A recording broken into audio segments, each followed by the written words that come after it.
Good morning, Dr. Llano. How are you doing today? I'm good. How are you, Professor? I'm doing well. Do you mind telling us a little bit about yourself? Yeah, I'm not sure what you're looking for, but I'll just tell you the basic stuff. My name is Stephen Llano. I'm a associate professor of rhetoric at St. John's University here in New York City. I did my undergraduate degree at Texas A&M University, and although I didn't get a speech communication degree, I studied rhetoric there with Jim Awney, Vanessa Beasley, Rick Rigsby.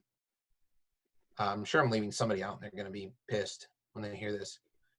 And it was a good time. And then I worked for a long time, and then years later I went and got a master's degree from Syracuse University, where I worked with Kendall Phillips, James Janak, Michelle Holling. That was a good degree too. I learned a lot from those people. Amos Kive, good stuff. And then I did a PhD at the University of Pittsburgh, where my dissertation advisor was Ron Zabore, and I worked with Lester Olson and John Line and Pete Simonson. And I learned a lot there too, but mostly I learned there from the other people in the graduate program who are all like amazingly smart, successful people in rhetoric now, like Michelle Kennerly, Damon Pfister, Carly Woods. Yeah, those are some big names now. Absolutely. Yeah. These were all of like the people I really learned from when I was there. I'm like totally lucky to have studied with those people. And I say studied with those people, like we studied together, but I did learn from them. Yeah, that's one of the advantages of graduate schools. I feel like you learn as much from your cohort of people that you are with as the faculty you learn from. I think of the faculty as sort of setting the agenda, and then the people you study with as sort of your learning community, right? Oh yeah, for sure. Yeah. And we met, one of the ways we met, right, was through coming up from debate. That's right. Well, we met at the Amsterdam conference, and then you revealed that you were the reviewer of my paper that I thought was better than it was. I mean, it was a fine paper, but yeah. And we knew each other in the British parliamentary debate community, but one of the interesting themes that's coming up through these discussions that I'm having, at least in the Americans that I talk to, is there is a strong debate element of the stories of people. How do you come to argumentation? Which I guess is what I want to know. Is, I guess I'm sort of previewing the answer. How did you come to study argumentation? What brought you to argument? Sure. I went to high school in Texas, Crowley High School, just south of Fort Worth in Crowley, Texas. And that's where I graduated high school from. When I started high school, all my friends were in the band, and I thought I would be in the band. But I didn't really like the band. It was all about being like outside, marching around in the heat. And trying to be coordinated enough to play an instrument. That wasn't for me. So I wanted to quit the band. And my mother said, well, you have to have a club. Yeah, you can't just quit unless you have something else. So I said, oh, geez. So I kind of poked around, and then I met a teacher, Pat Sawyer, who was like, well, maybe you should take my debate class. I think you would be a good debater. And I said, okay, great. And so I was just one of many people who benefited from one of the craziest experiments in educational history globally, which is let's throw huge amounts of public school money at this idea of giving teenagers the opportunity to argue about politics, like hardcore political issues with each other, or hardcore philosophical issues with each other. And no other country in the world spends as much as we do on the idea of like 13 to 17-year-old debate about public policy in a very formal way. No other country in the world does that. So that grand experiment in public policy literacy, I guess we could call it, it benefits a lot of people. A lot of people benefited from it in ways that we won't ever know. But the number one track is that you have all these scholars who study argumentation now, who did high school debate. And then from high school debate, you go to college debate. I didn't really debate in college. I went to Texas A&M, and the faculty there were very anti-debate, except for Jim Awney. But like Kurt Ritter and Charlie Conrad, very, very, very anti-debate. Some of the things that they wrote in emails were crazy. about how anti-debate they were. And they have reasons for it. I mean, they're wrong, but there's a better way to be anti-debate. I do that on my blog pretty well. But you can, what they were saying was just ridiculous, in my opinion. What were they saying? They said it will, it reduces your vocabulary. It harms your ability to critical think. It wastes your time when you should be doing more important kinds of things. Like reading and studying and stuff like that. I just feel that maybe they got burned because they both had debate backgrounds. Yeah. Like I know Conrad had this Kansas Mafia debate background from like the 60s, 70s, right? I think they maybe just got burned because that's an interesting time in debate history, because in the 70s everything really changed. Kind of like the Larry Tribe shift to like very flogo-centric, very fast. The disad became the model for every argument. You no longer had arguments like PMGs, like plan, meet, goal, or justification arguments, all gone. And I think a steady diet of that stuff. And then in like 3 or 4 years, in like 1974, 76, the NDT championship coach stands up and says, we're always going to win because we can be faster than you. We can be as fast as the judge and faster than you. And that's all you need to do to win. And that set the next 30 years of what policy debate looked like. Right. You see the emergence in that time period. For our listeners, you see the emergence in competitive debate of a number of norms come to be, right? You see the codification of something called prep time, which allowed for people to speak faster. Yep. You see the emergence of something called cross-examination time, which debaters use for more prep time, right? And That's people right. started to speak faster. And I think that's really interesting. So I'm interested in something you said that you pointed out. You have one of the areas that I really think is interesting is you have your own podcast, which you disseminate a lot of your own views on debate and meta argumentation theory, in which you said you are anti-debate. Can you unpack that a little bit more? About the podcast, you broke up a little bit there. Sorry. Yeah, as you said that you identify as anti-debate, which I would characterize broadly as a meta argumentation theory in which you're assessing what is good versus bad argument. Can you unpack that a little bit more?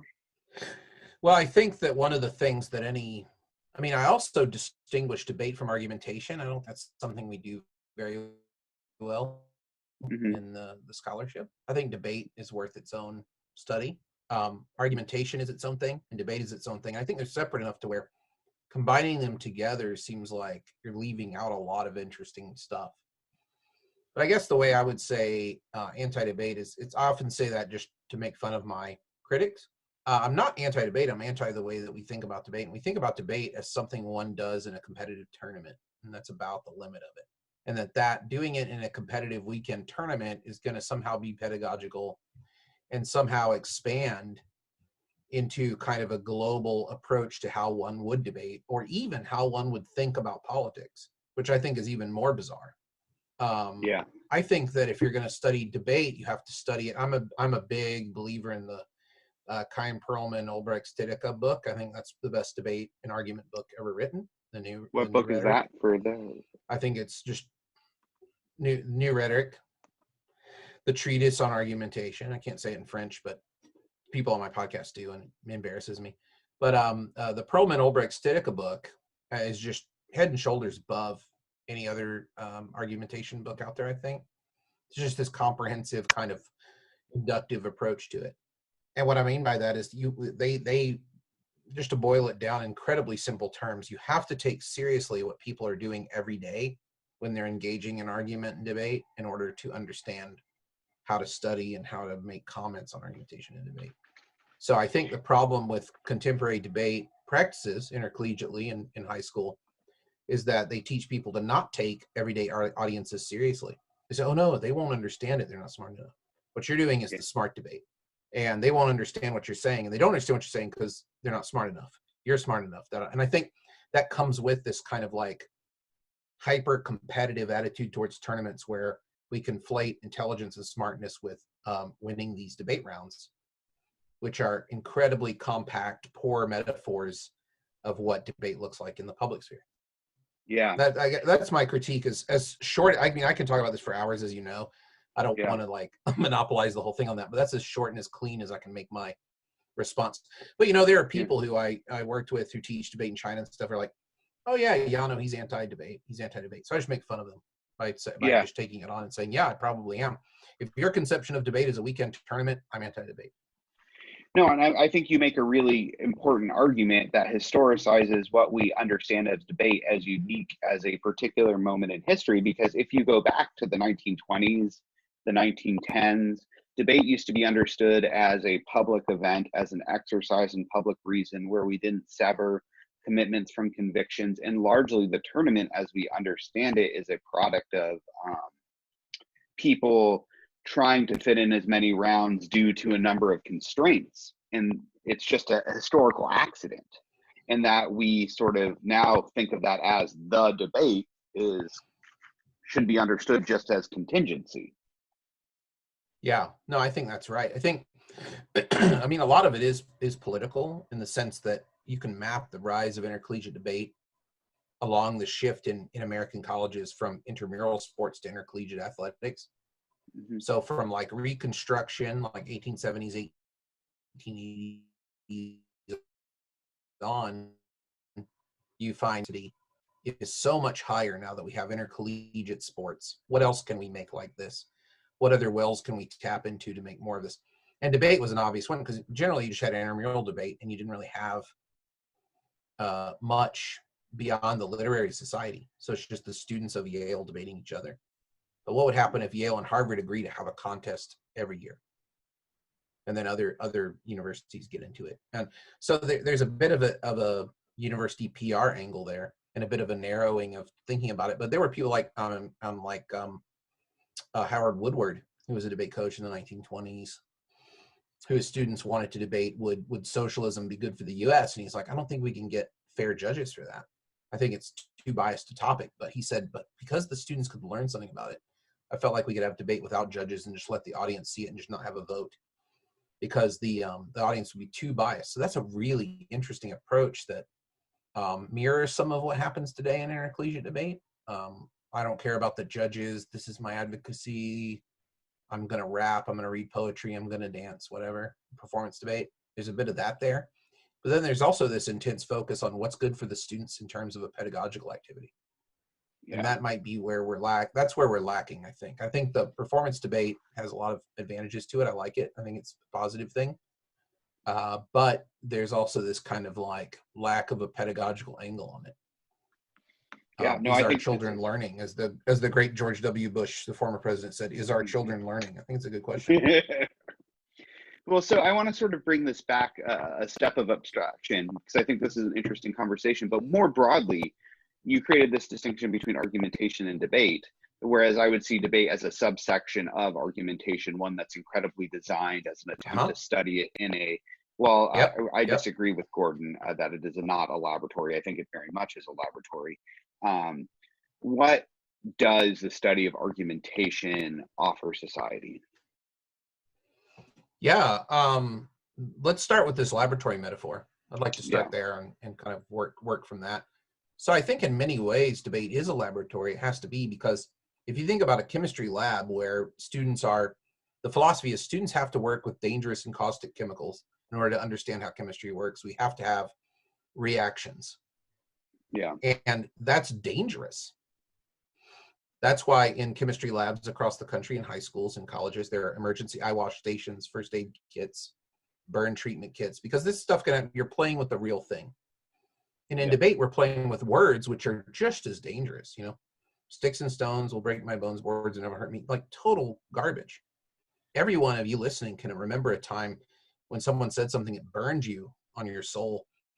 And now that I'm talking to you about it, you're bringing it back. You can still feel the scar, the pain, it echoes. So we do have a laboratory, but then we don't have an emergency eye wash station or any kind of protection.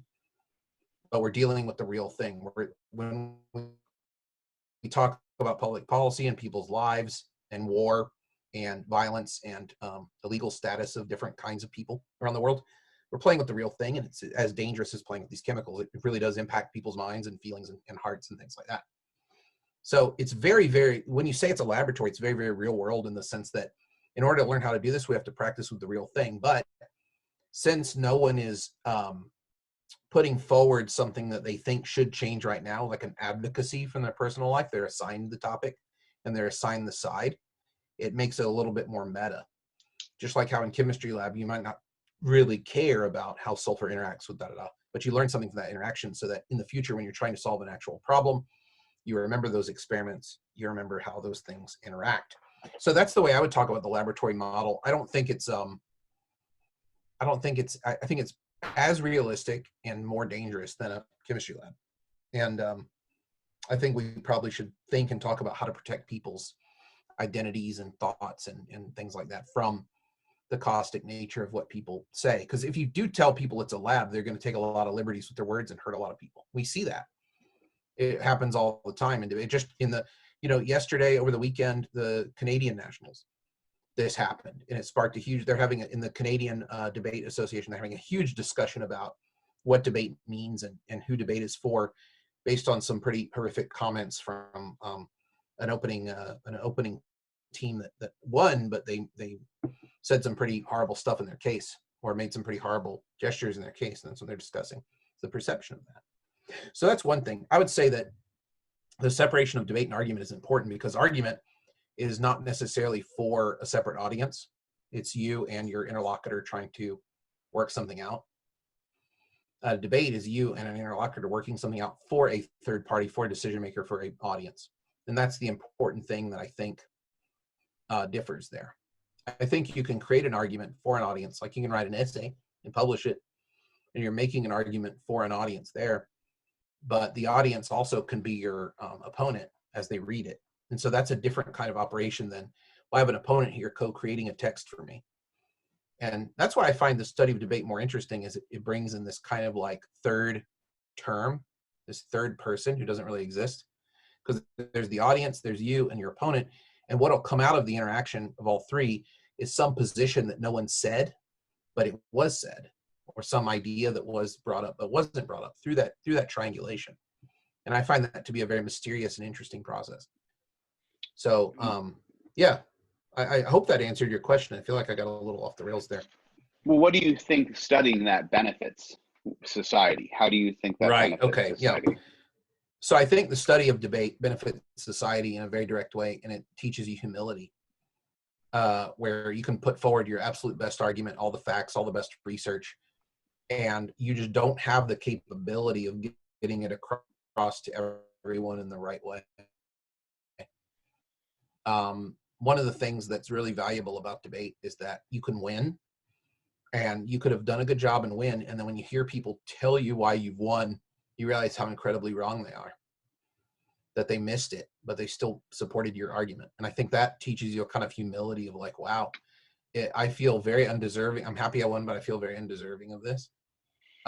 They got all my arguments wrong and they still supported me. Is this right? Is this okay? Because I think that happens a lot of times in the world, and people just kind of coast with it and they're like, yeah, cool. At least they supported me. But I think that kind of humility is useful for public discourse. And also I think debate is good because it makes you really think about what counts as evidence, which is something that we're struggling a lot with the COVID-19 thing, is that if you have only one way to present evidence and only one kind of evidence and the audience rejects it, you're in real trouble. You don't have a plan B. And that's the problem that Dr. Fauci and all of our public health officials have, is we're much too reliant on one set of evidence. We are the medical experts who look to the public's well-being and we say X, and everyone's like, nope, don't buy it. Okay, they don't have a plan B. And I think debate shows you that your best evidence isn't going to work sometimes. You need a lot of different kinds of evidence. I think that's good too. Yeah. No, I think those are really good lessons, and they provide opportunities to start thinking about that. In a way, what I'm hearing you say is that while the tournament model might not always provide the best opportunity to learn those lessons, you can learn those in a variety of different instances and think about how those apply broadly in everyday life. So rather than being like, nope, the judge is wrong, it's like, no, this is just a matter of fact, right? This is not a glitch in the system. Sure. This is just the system. Yep. Yeah, that's one way of doing it. I mean, I feel like when the judge is wrong. I mean, one of the problems with tournament-oriented debate pedagogy is that It's all about trying to figure out how to meet the rules of the tournament, or debate conceptualized by rules, which are in, like, what does the tournament care about? Fairness, time, how they got there. These are totally unimportant when you're studying argumentation, rhetoric, and debate in the real world. Totally don't matter. But a lot of times it's like, okay, that judge was wrong because they don't know the rules. Well, when you're debating out there, the rules are like, if you're an attorney, you have some rules, but even then, juries can kind of go haywire. And, so it's like, how do I make the jury understand how to follow the law? Yeah. It's a tough one for attorneys. That's sort of what I was thinking when I was invoking the debate as laboratory metaphor, is not that it doesn't spill out, right? Things can spill out of the lab, but rather it's so designed, right? The notion that it is so constrained, or it's so designed in a particular way that doesn't reflect the other parts of the world. The notion that there is an endpoint where there will be a declared winner and loser. Sure, right. Yeah, I agree with that. For sure. I just think that even if you accept, the only thing I add to that is, even if you accept the tournament is a good thing and you're a big supporter of it, you do have to accept. And I think a lot of, I think NDT-CETA community is on top of this. From what I see, I mean, I'm not a member of that community, but from what I see, they're kind of getting there, which is the idea that, like, even if this is a constrained laboratory, it doesn't mean you can just say anything you want. There are actual real impacts in here, and you're hurting people, and you're wiping away subject positions, and you're eliminating people's agency. And this kind of stuff is handled okay there because there's a structural way to handle it. In the American BP community, it's not handled very well at all. In the global BP community, it's not handled very well at all. I just think that it's going to take some time and reflection to get a better handle on that kind of stuff, because they say, look, it's just, every British person I've ever talked to about pedagogy and debate always returns to, well, it's just a hobby. Like, isn't this just a hobby? And I think with that attitude, like debate is a hobby, then it doesn't really matter how sharp fencing is a hobby, but they've got little balls on the end of the swords. We don't have that. We got swords, man. Like, so anyway. Just to be clear for the listeners who are unaware, what Dr. Llano is talking about are different formats of debate that exist all over the world and in the country. So while the United States might have a specific format that is really interested in policy, there are something called BP that exists, all over the world and in the United States specifically. And so what you're contending with is US attitudes versus global attitudes towards this particular format of debate, which is compounded by, in the United States, you might have professional coaches, whereas globally there are student clubs, which has its own cultural impacts on what counts as an argument, and you have different traditions, all which have these different implications on how they interact. So to me, this sort of brings up the question then, is what do you call your approach to argumentation here then? Yeah, I think, I'm not sure. I would say pedagogical. So I'm interested in, broadly, my research as a scholar and my approach as a professor is I'm interested in thinking about argumentation and debate from the perspective of pedagogy. What pedagogy is the study of teaching and learning. What does it mean to be a teacher? What does it mean to be a student? All that. And there are lots of interesting things to read about that in a very broad and general way. And then there's very specific texts for different fields, like how to be a math teacher versus what are the politics of teaching, or how do we teach science in a critical and ethical way, or how do we teach history in an ethical way, how do we teach science in a critical and effective way. And so there's tons of this stuff to read at every level. My interest is historical mostly right now. I'm very interested in how the Romans taught people how to argue and speak. So for about a year now, I've just been reading everything I can find about this, because I also think that the Roman education system is an interesting one, because they kind of kept things going from the transition from the Republic to the Empire. Things kind of stayed the same pretty much. Like, there weren't a lot of speech restrictions, and schools kind of kept acting as if people couldn't go and advocate in the courts and advocate like in that Roman way, and it might not have changed that much. So it's kind of interesting to me to think about American politics and how everyone is saying, oh, that we have a rise of fascism, with the rise of empire, and that's all something we can debate on another podcast or something. But the important thing is like freedom of speech and freedom of debate and freedom of argument isn't necessarily a metric of whether or not you've moved from republic to empire. And that's kind of where I am now. I think that's kind of an interesting insight, because all that could still exist. And you have Tiberius, you don't have the Senate, you have Tiberius, right? So that's really fascinating to me, is that they're still teaching this stuff. And maybe it's because it's in a classroom and in a school, it's considered politically inert. So like when we're in debate and we're saying, look, we're making the arguments that change the world, we're advocating for the oppressed people. Maybe it's like in a container where, you can do all of that because it has absolutely this is your laboratory thing again, right? So I would say my approach is pedagogical. I'm interested in helping people who want to be able to competently argue their political positions do it better. And by better, I mean to make it understandable and sympathetic to other human beings. Yeah. So what is an argument then? Yeah, this is a big question, as you are well aware. Mm-hmm. And I would say I take, when I think about this question, what is the argument, the first thing that comes in mind is one of my favorite essays, the Joseph Wenzel essay. Yeah. Of argument in 3 keys or whatever is what I think about it as, is like argument traditionally has been treated as a process, a product, and a procedure by American argument scholars, is what Joseph Wenzel argues. And he doesn't argue that they're exclusive or anything like that. He just says, if you do a survey of what people have talked about, these are the 3 modes that argument appears most often. It's something we make, something we do to solve problems, and something we go through in order to make things happen or advance society through the law or something like that, right? So I think that's true. I don't think any of them are exclusive. And I also think they're rhetorically attributed after the fact, which I don't know if he goes into that much detail on, but I would say arguments are often, they're always in play. And what I always say to my class is, what's the right answer to the question asked by your romantic partner? Are you trying to argue with me? What's the right answer to that question? And the right answer is always, no, I'm not trying to argue with you. I'm trying to help you. I'm trying to clarify what's best for us, my dear. I'm trying to figure out what it is that, these are all, everyone does this, right? It's like, are you trying to argue with me? Because at that point, any idiot can tell you that argument is not a good thing. Like, what they're asking is this conversation over? So I think this is an important lesson, at least from interpersonal comm, that when we name something an argument, it's an extremely powerful naming, and it's not always positive.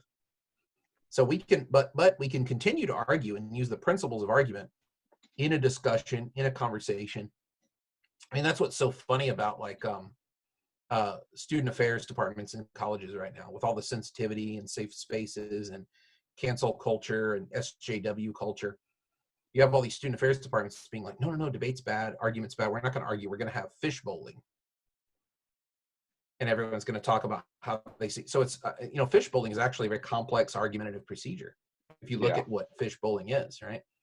It's just another design. If you study argument, it's an argument with pauses for reflection on how the argument's going, which is actually kind of a brilliant innovation.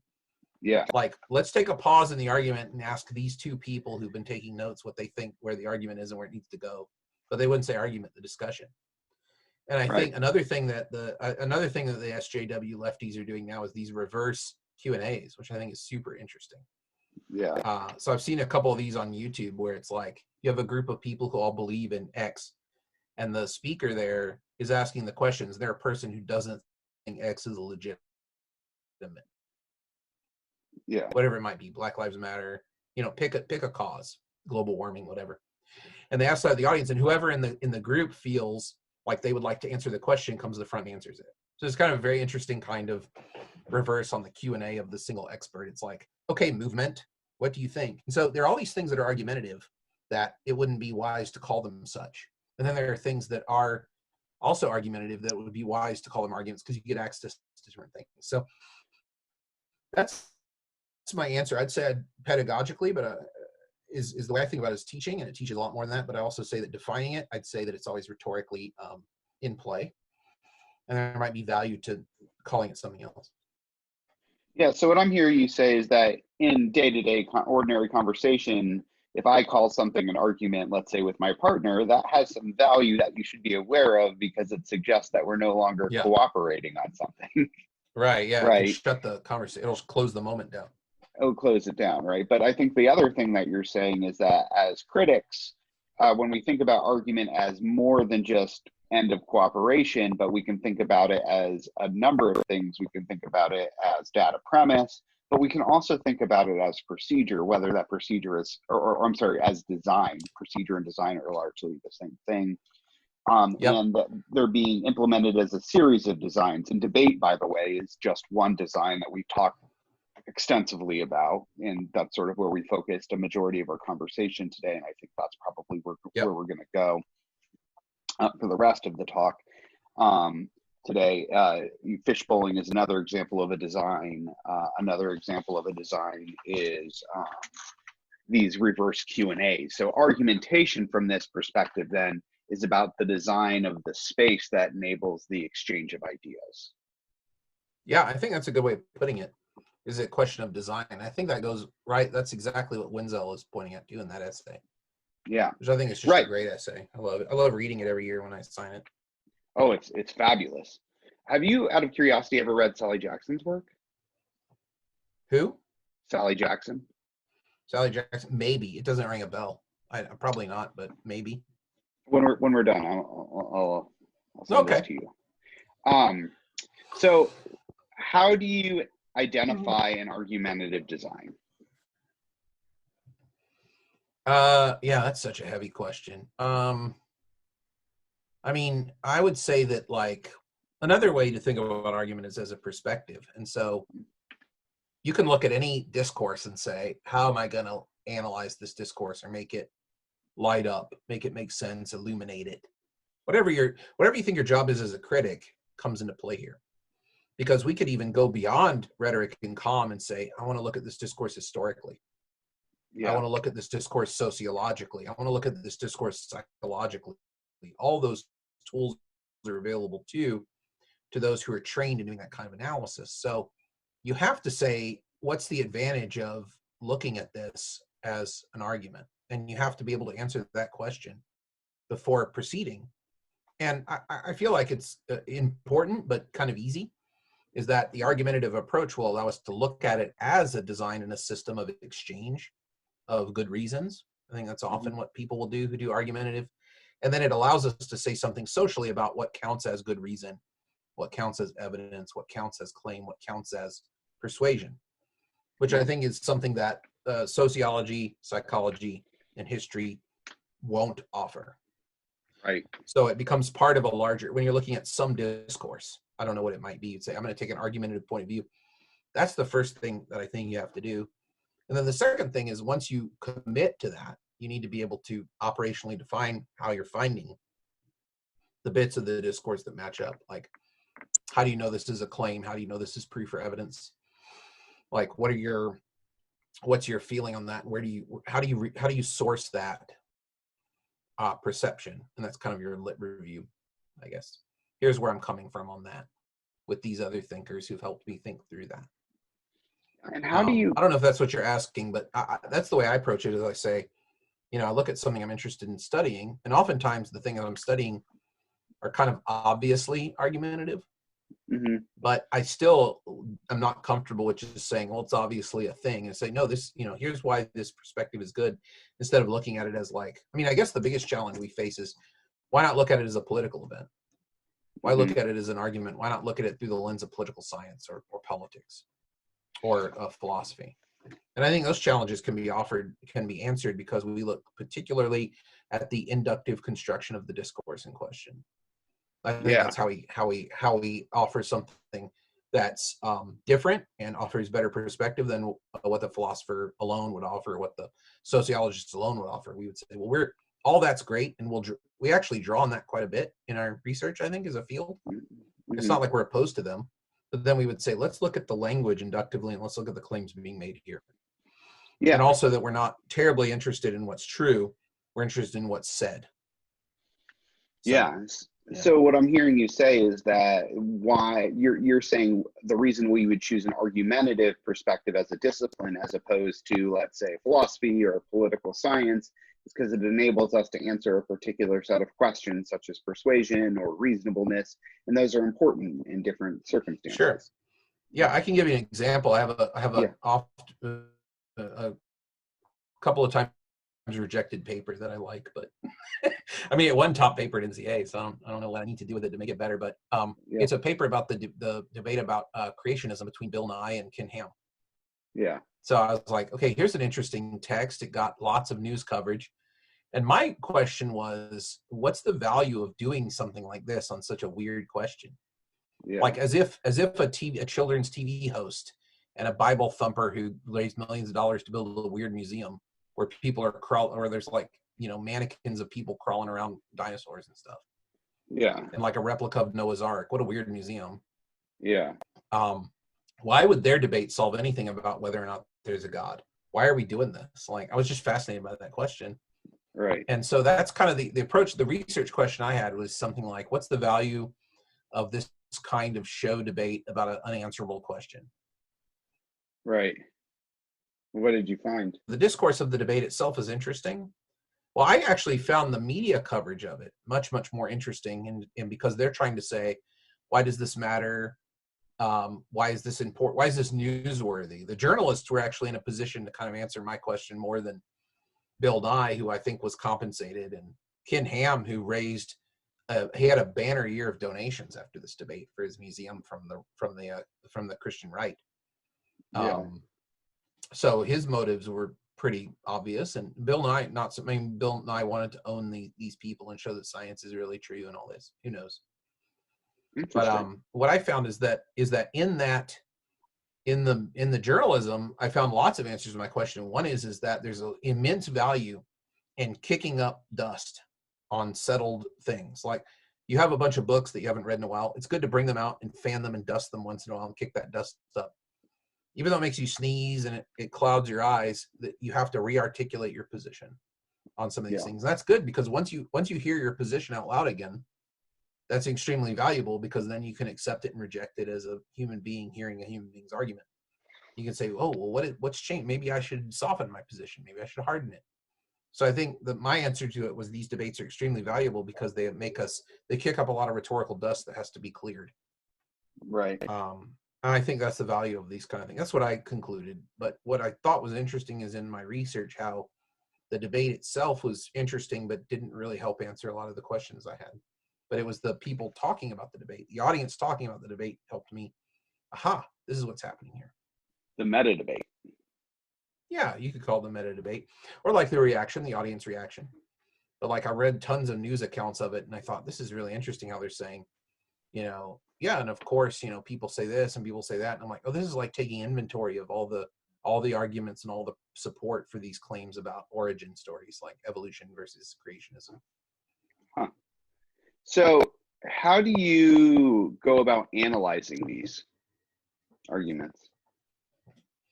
Yeah, what I do is I'll look at it and I look for things like, in the Toulmin sense. I think Toulmin's a pretty useful way to break down arguments that are being made in the everyday. I think that's kind of the point of what he was doing. Yeah. So I look at that.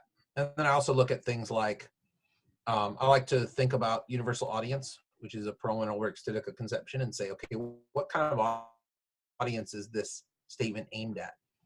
If you assume that everyone who's creating arguments is creating them with an audience in mind, one should be able to make some judgments about what kind of audience is out there for these statements. That's kind of how I read that. And then also looking at, What is a universal audience? So universal audience is when you are writing something that is going to be published or go out into the world. Let's say you make a podcast, you write a blog post, you write a post on Twitter. You have in mind who's going to be reading that as an imaginary, and you compose in a way towards that imaginary. The universal audience, is a pause that one would take to say, is this in correspondence with who's out there, or is this just my preferred audience? So it's a hesitation one makes to say, am I really writing in a way or speaking in a way to reach the people who were there who actually do represent my moment in time and my culture, my society, where I am? Or am I just speaking to the people who I like? And I think it's kind of the pause there. Perlman and Ulrich's Titica don't say too much about it. I think they spend about 3 pages on it in a 600-page book. Wow. We've written probably 30 times, 40 times that as a field on that concept, because it's a useful concept and it's not an ideal. I can see how you could see it as an ideal, but it's more of a check on yourself to make sure you're not doing one of two things: speaking to a vanguard of a group of imagined smart people who are out there, and you're just speaking to them. You're not trying to reach people who maybe don't think the way you do. And then also pandering. You're not just using a bunch of tricks that you know are kind of illegitimate or unethical because you know that people will fall for them and love you. Right. And so you're trying to find that sweet spot between two unethical forms of argument.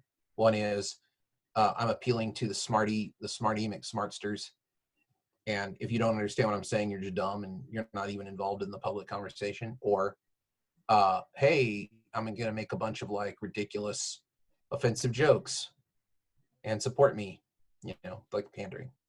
Right. Well, then I can see where this comes from, especially in your model of why that our earlier conversation of why about debate. So, sort of bringing this full circle, then how do you use that to assess debate quality or argument quality? I think argument quality has to be assessed with an audience present. I usually think of it in terms of saying, well, this argument could be better because you need to, lived experience is very important for me as I'm reflecting on this, like people's lived experience. And so I always say there's a couple of assumptions you have to keep in mind when you're evaluating arguments. Or I'm backtracking here. Sorry. Let me try to say this more cleanly. First assumption: every position that an audience member has is legitimate, in the sense not that it's right, but that it's their right to have it as a human mind that can process information and draw conclusions that will lead to political action, i.e., they're living a life based on their best judgments of what they have experienced. If you don't accept that legitimacy, there's no point in arguing, because they can't change their mind. They're automatons, they're robots, they're computers, or they're just, the scum of the earth, whatever you see on, you can go to any social media and find all this kind of anti-rhetorical, anti-argumentative discourse.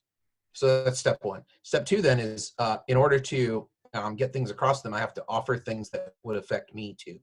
So I have to offer reasons and evidence and explanations that I would find compelling, but I have to adjust them for what they might find compelling too. And the way I do this is the universal audience kind of comes in and says, wait a second, is that really the best? Are you really keeping up the best kind of standards of what good mind-changing reason is for your time and place? Are you really bringing that in? And that's kind of how you evaluate it. So when I'm looking at something like that, I'm saying, did they explain this the best way possible to that audience to give that audience the best chance of changing their mind? So when I'm teaching like a public speaking class, I reduce this very much because it's like a first-year class. I say, there are 3 things you have to keep in mind when you're putting a speech together. Are you understandable? Are you sympathetic? And are you convincing? And those are steps. You can't skip one. If you have convincing without understandable and sympathetic, is wrong. And they go out and they're like, oh, but Steve said that, or Justin said that. You froze. Oh, sorry, did I break up? Yeah, so you said convincing. Yeah. What were the 3 again? Convincing, you have to be sympathetic, and then you have to be understandable. But it's understandable, sympathetic, convincing, like in order. Okay. Because you get some nightmare scenarios. Let's say that they don't understand you and they're not sympathetic. They're like, facts don't care about your feelings. This is what's right. And then they get it completely wrong. And they go and hurt people, oppress people, because they don't understand what you mean. And they don't have any sympathy for people who disagree with you. What if they're just sympathetic? If they're just sympathetic and they don't understand, all they do is repeat themselves. They say, but it's such a big problem and people are hurt. And then people go, oh, you're just a whiny snowflake, right? So we don't want that result either. Yeah. And if they are, if they understand you and they're sympathetic, but they're not like convinced, they might just like sit at home and be like, that's terrible. Change the channel, right? They would look at the animal abuse TV commercial and they're like, how terrible. And they change the channel. So you get all these kind of like political positions. We recognize a different sets of motives if you don't have all three. But that's the basic thing is I look at it, I'm like, is this something that takes into account understandability, reaching people, making sure they get it, making sure they feel something about it, make sure that they're sympathetic to it, and then also make sure they're convinced to align their own actions and principles with yours. I mean, you might not be calling, in an argument, you might not necessarily be calling on someone to take an action. You might be saying a belief needs to change or a perspective needs to change. And is there enough there for them to be able to do that if they feel so compelled? Yeah. I hope that's a good enough answer for you. I mean, No, everything that's a I do great is answer. aimed towards, everything I do is aimed towards pedagogy. Like I feel like if you take a public speaking class or an argument class, you should feel more confident and have a better process for addressing people in the world with your concerns about what we're doing right and wrong. Yeah, I well, mean, that's just like, that's the whole thing. yeah, well, one of the things I'm hearing you say is that your goal is to be able to implement what we're talking about today to be a better arguer. That's right. Yep. Yeah, I think that Absolutely. totally makes sense. So, do you have any closing bits of advice for future people studying or doing argumentation? Yeah, I'll tell you one of the best things I've ever heard anyone say, and it was from a guy named Jonathan Borak, who lives and works in China. He teaches debate in China, and he used to assist me here at St. John's, and I paid him nothing. And he showed up like every day, stayed long hours, judged countless debates, went to tournaments. He just loves the thing. And he always said this, which I thought was pretty smart, is like, if you want to become better at debating and better at arguing, you need to keep a miniaturized version of the world in your head. So everything you read and encounter should fill a gap in this like imagined world in your head spinning. And any place where you don't know enough shouldn't light up. And that's where you need to go read and figure out what's going on in that part of the world. And I thought that was just kind of a beautiful way to kind of operationalize what you should be doing if you want to be better at arguing. Is I always say read broadly and read a lot, but that's overwhelming for people who don't have a reading habit that was instilled from when they were a kid, which is most people in the United States. That's really shifted, you know. There's a whole generation of people where it was like reading wasn't an important part of their childhood. So it's kind of intimidating and they're not very good at it. It takes a lot of time and all this. So instead of that advice, which is kind of intimidating and bad, is like, think about a part of the world you don't know anything about. You go spend about half an hour reading about it and what's happening there. Whether it's Peru or Korea or wherever, doesn't matter. Go read about it. And that'll make you better, because then you'll also see how people talk and speak differently about similar concerns like the environment or social programs or unemployment or the interest rate, whatever it might be. They're going to speak differently about it, and that will give you more resources to be able to take what you think is right and frame it in terms that different kinds of audiences can accept and understand and feel something about. That would be the number one thing. I think about that a lot. I think about what Jonathan said a lot. Make a tiny world in your head. It's a nice little operationalization of a broader principle of just kind of being a reading person. It makes it like manageable. I like that a lot. I think that's really good advice. Thank you for your time today, Dr. Llano. Did you freeze? Thank you for your Yeah, time you kind of today. froze a little bit there. Yeah. Oh, okay. Yeah, no problem. Anytime. Have a good day. Yeah, you too. Bye.